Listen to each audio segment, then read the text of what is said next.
is up, Gilly Crew, and welcome back to another review. This one is awesome because I got my hands on something that is discontinued once again.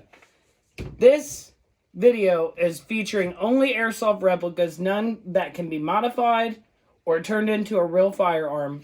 Everything on this channel is safe. There is no battery, it isn't safe, and no Mac. So let me bring it into frame. It is the Novritsch SSR15 discontinued, and I'm going to show you guys a shoot test on it, an accuracy test, which is going to be kind of hard to do because it's getting kind of dark, so we'll see how well that works, and the different modes of the gate basic that is in this from Novritsch. This gun was used by another Airsoft player that sent it to me, Airsoft Dad, Air_soft_dad.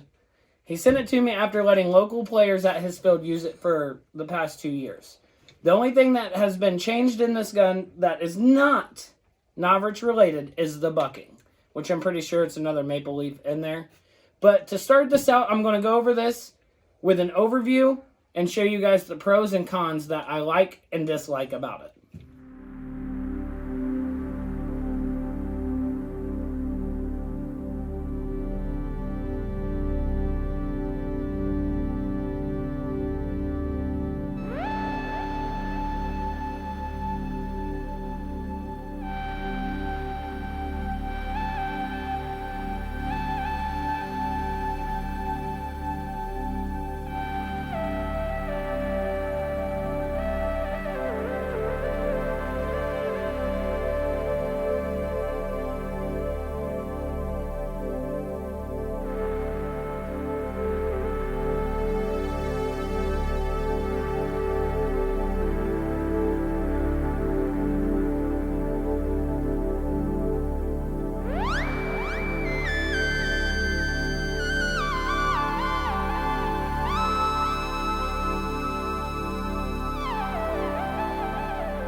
So some pros and cons about this Novritsch SSR15. Not that it matters because it's very hard to get because it is discontinued.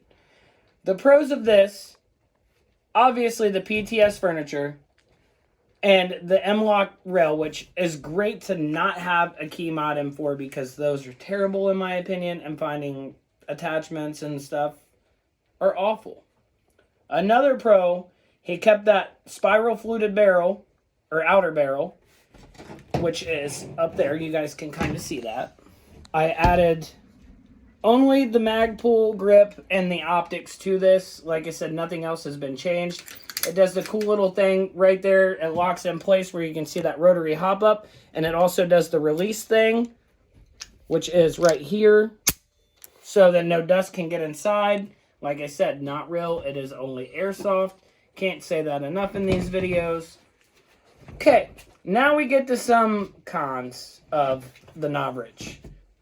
The stock, even though it's PTS, is kind of loose a little bit, which I can tighten it up, but this part remains a little spinny McJervis, so that's not fun. And of course, after 2 years of use, the selector switch kind of gives way. It's got a little bit of wiggle, as you guys can see, but it does not come all the way out of whatever fire mode you're using when you're using it. So that's the plus. Another pro is this flat trigger gives you a little bit more room to function inside that trigger guard. So that's a great thing. But overall construction, I feel it is very similar to the VFC Avalon. So obviously that's kind of a con because you want something unique. But with the gate basic in this, it is fully programmable to whatever field you're playing. You can adjust even your joule limit, which is kind of cool, which I will show you guys that in just a few moments on the chrono. And like I said, we'll go through the selection modes, and I'll show you guys from my computer what all is available with that gate. The disadvantage to having this gate, you have to have an adapter, which you have to order separate. It does not come with this. That is a big con, but I get it. You got to make your money. So it's not included with it. So I did have to order another part when I knew this was coming to me. but it does definitely help with the progression of the gun having that gate piece. So let me get into the chrono, and I will be right back with you guys. So here we are at the chrono, using 3 2s as you see.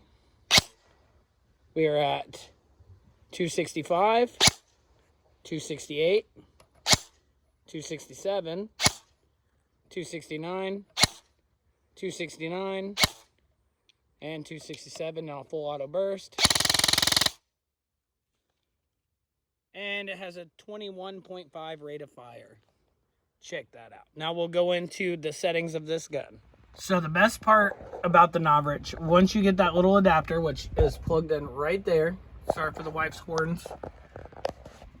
But yeah, you can activate all kinds of different things. You can set your fire modes, which will be demonstrated in just a moment. Then you can do your trigger settings, where you can do your pre-cocking, your rate of fire control, all that fun stuff. You can go to your selector mode, like I showed you originally, the magazine. You can set limits on your magazine capacity. Magazine mode, you turn that on and then you can set your different things. Telemetry, the BBs, how many BBs you've put through. The factory did 24,000, and between me and the player that let all the others use it, there's the protection, there's your jewel setup and everything else. So you can change this to whatever you want. I use 0.32s, and then you can control that FPS where you can raise or lower your jewel count, which is pretty sweet. So let's get into the different modes and show you what this bad boy can do. And here are the fire modes on this setting: safe, semi, and then full auto. All right, and then in this mode, we have safe. We'll switch that, binary. And then full auto. Okay, and this mode here is semi-lock, so we got safe, semi, and semi. And the last mode is safe, semi, and 3 or 5 round burst, depending on which one you choose. So safe, semi, and 3 round burst. Now for the accuracy test.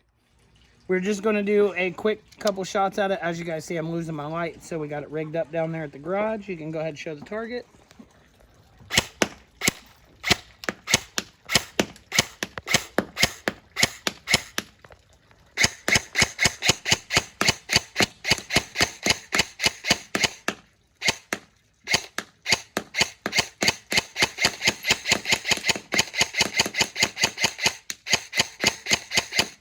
I don't think any of those hit, but let's go check out what we did. Pretty nice for a night shoot.